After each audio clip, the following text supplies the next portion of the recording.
Hello बच्चों, चलिए प्रश्न को देखते हैं। चित्र में किसी 1.5 वोल्ट के सेल का आंतरिक प्रतिरोध मापने के लिए एक 2.0 वोल्ट का पोटेंशियोमीटर दर्शाया गया है। खुले परिपथ में सेल का संतुलन बिंदु 76.3 सेंटीमीटर पर मिलता है तथा सेल के बाह्य परिपथ में 9.5 ओम प्रतिरोध का एक प्रतिरोधक संयोजित करने पर संतुलन बिंदु पोटेंशियोमीटर के तार की 64.8 सेंटीमीटर लंबाई पर पहुंच जाता है।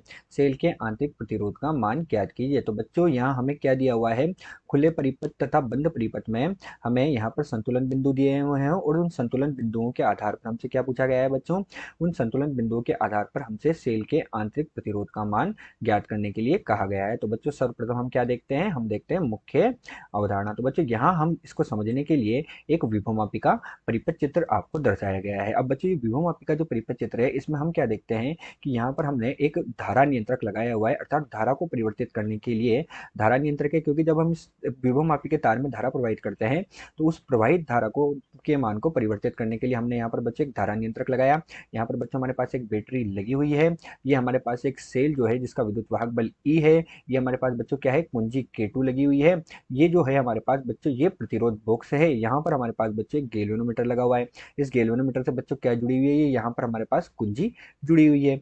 गैल्वेनोमीटर से बच्चों हमारे पास जोकी जुड़ी हुई है, कुंजी नहीं जोकी जुड़ी हुई है। ये जोकी को बच्चों हम क्या करते हैं, विभवमापी के तार के अनुदिश सरकाते हैं और तब तक सरकाते हैं जब तक हमें विक्षेप प्राप्त नहीं हो जाता। यहाँ पर बच्चों हमारे पास कुंजी K1 है, तो ये कुंजी K1 हो गई। हमने माना ये बिंदु हमारे पास जो है ये बिंदु A है और ये बिंदु C है।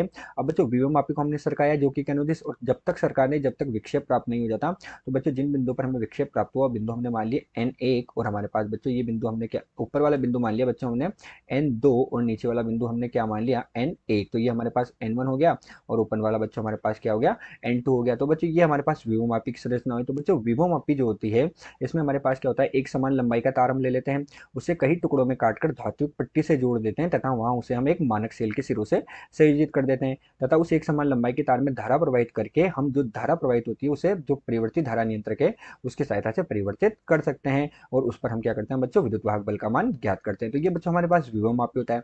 अब विभवमापी की सहायता से क्या होता है बच्चों, हम आंतरिक प्रतिरोध का मान भी ज्ञात कर सकते हैं। अब वो आंतरिक प्रतिरोध का मान हम कैसे ज्ञात कर सकते हैं ये हम देखते हैं बच्चों। आंतरिक प्रतिरोध का मान ज्ञात करने के लिए बच्चों हम क्या करते हैं कि यहाँ पर हम जो हमने कुंजी K2 लगाई है, इस कुंजी K2 को सबसे पहले क्या कर देते हैं, खुला रखते हैं।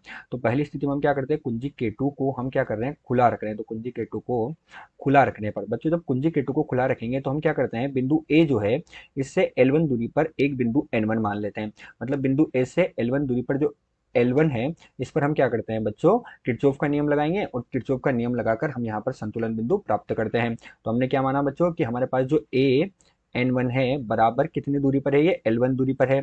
इस पर बच्चों हम क्या करते हैं, संतुलन बिंदु प्राप्त करते हैं। संतुलन कुंजी K2 बच्चों खुली हुई है, अर्थात हमारे पास प्रतिरोध बॉक्स काम में नहीं आ रहा है। तो कुंजी K2 खुली हुई है और किरचॉफ का नियम हम बच्चों कहाँ से कहाँ लगा रहे हैं, ए से जाएंगे हम N1, N1 से जाएंगे गैल्वेनोमीटर पे और गैल्वेनोमीटर से हम कुंजी K2 हुए कहाँ पर आ जाएंगे बच्चों, ए तक वापस आ जाएंगे। तो इस पर हम किरचॉफ का नियम लगाएंगे। किस तरह से, हम जाने बच्चों ए से कहाँ तक N1 पर, फिर N1 से बच्चों हम कहाँ गए, गैल्वेनोमीटर पर, गैल्वेनोमीटर से बच्चों हम कहाँ जा रहे हैं, कुंजी K2 और कुंजी K2 से होते हुए हम ए तक आ रहे हैं। इसमें जब हम किरचॉफ का नियम लगाएंगे बच्चों तो हमें क्या मिलेगा, हमें यहाँ पर विद्युत वाहक बल E का मान मिल जाएगा और वो कितना आ जाएगा बच्चों, फाई गुणा L1 के बराबर आ जाएगा। जहाँ फाई कितनी होती है बच्चों, प्रति एकांक वोल्टता होती है, प्रति एकांक लंबाई की वोल्टता हमारे पास होती है। तो प्रति एकांक लंबाई वोल्टता हमारे पास होती है। बच्चों किरचॉफ का नियम लगाया तो किरचॉफ के नियम में बच्चों हम सबसे पहले क्या करेंगे, फाई L1 हमारे पास आएगा, गैल्वेनोमीटर के लिए 0 आएगा और सेल के लिए ऋण E आएगा, अर्थात E का मान हमारे पास कितना हो जाएगा बच्चों, फाई L1 हो जाएगा। इसी प्रकार बच्चों अब हम क्या करेंगे कि जो दूसरा बिंदु है उस दूसरे बिंदु के लिए L2 लंबाई मान लेंगे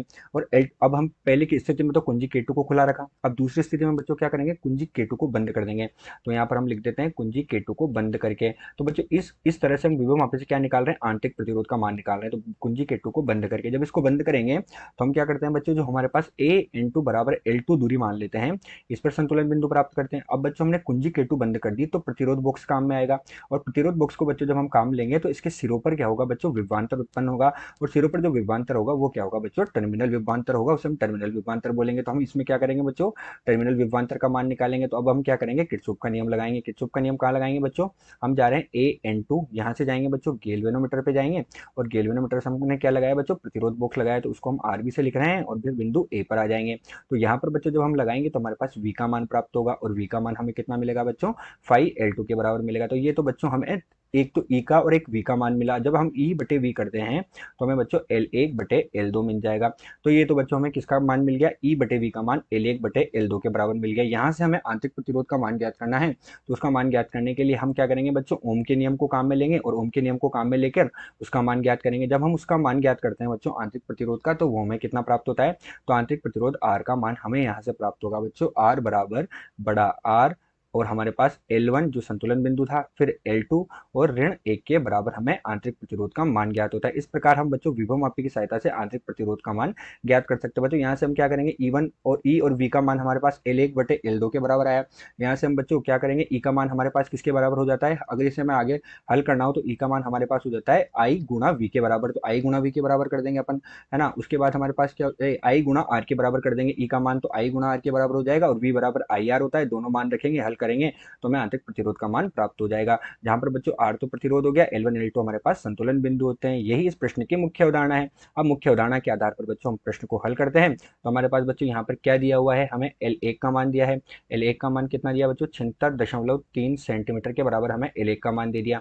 इसी के साथ बच्चों में L2 का मान दे दिया। L2 का मान दे दिया 64.8 सेंटीमीटर के बराबर। इसी के साथ बच्चों हमें जो प्रतिरोध R है उसका मान भी दिया है, तो ये 9.5 ओम के बराबर दिया है। अब बच्चों इसके हल में हम सीधा सीधा मुख्य अवधारणा के आधार पर सूत्र में मान रख देते हैं। तो सूत्र में मान रखेंगे तो R का मान कितना हो गया बच्चों, 9.5, L1 बटा L2 अपने को करना है 76.3 बटे 64.8, और ऋण क्या हो जाएगा बच्चों, 1 हो जाएगा। जिसको हल करने पर हमें आंतरिक प्रतिरोध का मान कितना मिलेगा बच्चों, हल करने पर 1.68 ओम के बराबर हमें आंतरिक प्रतिरोध का मान प्राप्त होगा। अतः दिया गया जो प्रश्न है, इस दिए गए प्रश्न में आंतरिक प्रतिरोध का मान 1.68 ओम के बराबर प्राप्त हुआ।